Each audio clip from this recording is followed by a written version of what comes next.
रावण हूँ मैं, राम नहीं। दानव हूँ, भगवान नहीं। रावण हूँ मैं, राम नहीं। दानव हूँ, भगवान नहीं। मेहंदीपुर बालाजी में बालाजी मंदिर के पास चल रही रामलीला में ये जोर जोर से सुनाई दे रहा था। भूत प्रेत या बुरी आत्मा जब किसी शरीर में प्रवेश कर जाती है और उसे त्यागने का हर उपाय करने पश्चात भी जब वो नहीं जाती है, तब लोग राजस्थान के मेहंदीपुर बालाजी में स्थित मंदिर जाते हैं और यहाँ आकर भी अपनी अर्जी लगाते हैं और कभी भी खाली हाथ लौट कर नहीं आते। नमस्कार दोस्तों, आप सभी का स्वागत है हमारे चैनल दीपिका's फियर बॉक्स में।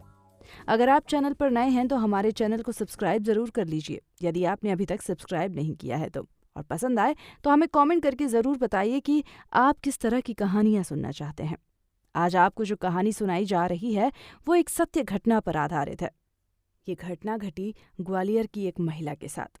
वो कहती हैं कि यूं तो मैं भूत प्रेतों और आत्माओं पर विश्वास नहीं करती हूँ। हो सकता है कि ये मेरा मानसिक तनाव हो या मेरे मन का भ्रम या कुछ और। मैं ये निर्णय आप पर छोड़ती हूँ। खैर, वो बताती हैं कि मेरी शादी को 5 साल हो गए हैं और 3 महीने पहले ही उन्होंने अपने दूसरे बच्चे को जन्म दिया है। इससे पहले उनकी एक बेटी हुई थी और ये उनका दूसरा बेटा था। वो काम से 6 महीने की मैटरनिटी लीव पर थी। इसी दौरान उनके साथ कुछ अजीबोगरीब घटनाएं हुई। एक शाम वो पार्क में गई अपने पति और बेटी के साथ। उन्होंने अपनी बेटी को अपनी सास के पास घर पर ही छोड़ रखा था। वो पार्क में बैठे एक कौवे को देखकर जोर जोर से हंस रही थी और जो भी वो बोल रही थी वो सब आगे के लोगों के साथ घटित हो रहा था। पर जो आगे होने वाला था वो उसे कैसे पता था, ये आश्चर्य की बात थी।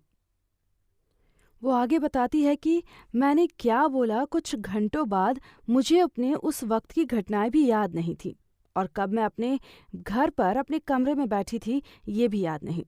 मेरे साथ क्या हुआ, मैं अपने घर पर कैसे आ गई, इसके बारे में मेरे पति ने मुझे बताया कि मैंने पार्क में क्या किया। वो भी बहुत डरे हुए थे और उन्हें लग रहा था कि मुझ में किसी आत्मा का वास है जो मेरे जरिए ये सब करवा रही है।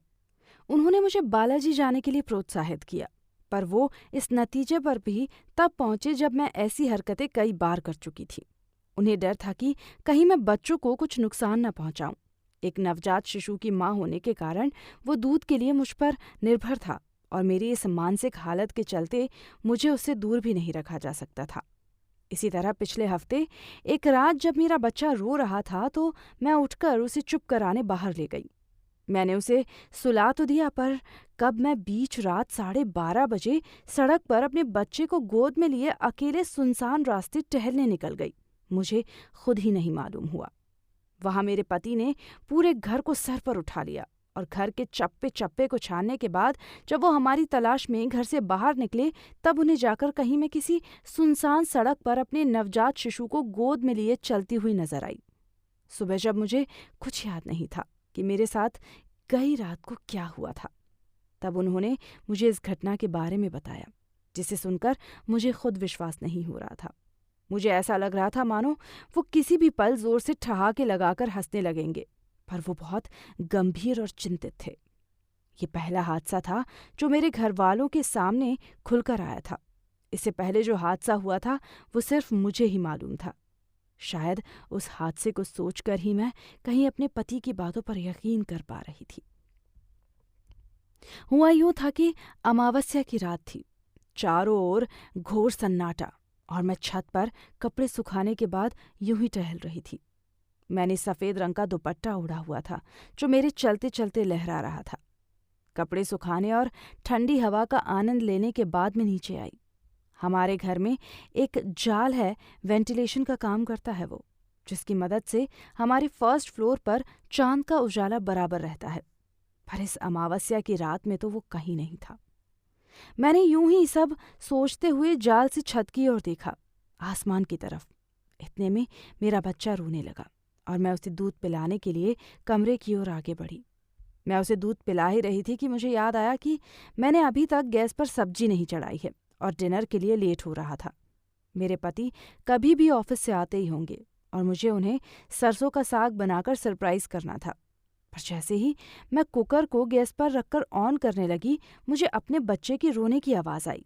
मैं वहाँ यहाँ देखने लगी कि यह आवाज़ आखिर आ कहाँ से रही है। तभी मेरा ध्यान आवाज़ की गूंज पर गया। जी हाँ, आवाज़ थोड़ी गूंज सी रही थी। और ये क्या, मैंने झट कुकर में झांक कर देखा कि मेरा बच्चा कुकर के अंदर है।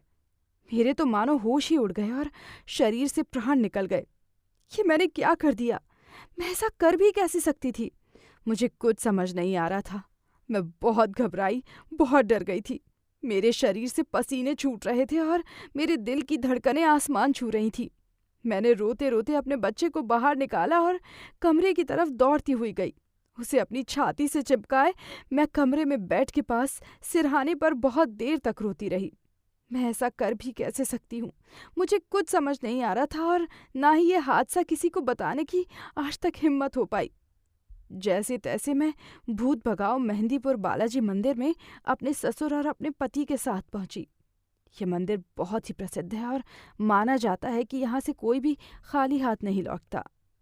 मैं अपने पूरे होश में ही गई थी। मुझे वहाँ जाना, कार का सफ़र और मंदिर के अंदर उस तांत्रिक के पास बैठने तक का सफ़र अच्छे से याद है, पर इसके बाद की याददाश्त कुछ धुंधली है। अब मैं आगे आपको जो बातें बताने वाली हूँ वो मुझे मेरे पति ने बताई हैं। मैं तांत्रिक के सामने बैठी थी और उसने जिस तरह से उस आत्मा को बुलाया वो किसी के भी रोंगटे खड़े कर देने से कम नहीं था। मैं बस इतना कहूँगी कि जिस तरह मेरा शरीर टूट गया था, मानो मेरे ऊपर किसी ने कोड़ों से मुझे मारा हो। उसके निशान तो थे ही, शरीर पर दर्द उससे भी ज्यादा था। मेरे पति ने बताया कि मेरे ससुर हाथ जोड़कर तांत्रिक के सामने रो रहे थे कि मेरी बहू से अच्छा है कि आप मुझे मार लो, पर इसको इतनी बेरहमी से मत मारो, कि मेरी बेटी के समान है, इसे मत मारो। यदि आज मैं उस हादसे को याद करूं तो मुझे कुछ धुंधला धुंधला नजर आता है। जो भी मेरे साथ हुआ, जो भी उस तांत्रिक ने मेरे साथ किया, पर एक चीज़, एक दृष्टि जो अभी भी मेरी आंखों के सामने स्पष्ट है और जिसे आज भी यदि मैं आंख बंद करके देखूं तो मुझे स्पष्ट नजर आएगी, वो है वो कैरी कैरी आंखें जो जाल से उस अमावस्या की रात मुझे नीचे देखकर झांक रही थी। शायद उन्हीं आंखों ने अमावस्या की रात मेरे दुपट्टे को छुआ, क्योंकि मैंने पहले उसकी किसी चीज़ को छुआ हुआ है। अनजाने में छत पर मुझसे उसने किसी कपड़े का स्पर्श तो महसूस हुआ था।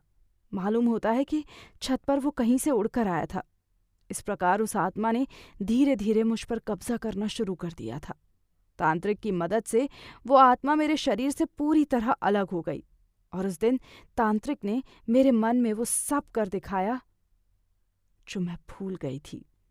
जब जब आत्मा ने मुझ पर कब्जा किया हुआ था, वो सब कुछ मुझे फ्लैशबैक में चंद मिनटों में घटित होता हुआ नजर आया। जो सब मेरे साथ हुआ था पर मुझे याद नहीं था, क्योंकि उस आत्मा ने मुझ पर कब्जा किया हुआ था। और नजर आई वो खंजी आंखें। मैं उन इंसानों में से नहीं हूं जो भूत प्रेत और आत्माओं में विश्वास करती हो। मैं अभी भी यही कहूंगी कि हो सकता है जो भी मेरे साथ हुआ वो मेरे मन का भ्रम हो, या ये भी हो सकता है कि ये पोस्ट मैटरनिटी स्ट्रेस हो, क्योंकि ये भी सच है कि मैं उन दिनों ज़रूरत से ज़्यादा ही टेंशन में थी। मैं ये निर्णय आप पर छोड़ती हूँ कि आखिर ये सब मेरी मन गढ़ंत काल्पनिक घटना है जो मुझे उस पल उस वक्त तांत्रिक ने दिखाया, या ये सब वाकया मेरे साथ घटित हुआ था, क्या ये वाकई हुआ था। इन घटनाओं में से कुछ प्रतिशत वास्तविकता हो और कुछ प्रतिशत मेरे मन का भ्रम। आपको क्या लगता है, मुझे कमेंट बॉक्स में ज़रूर बताएं। क्या भूत सच में होते हैं? क्या मेहंदीपुर बालाजी सच में एक सिद्ध स्थान है?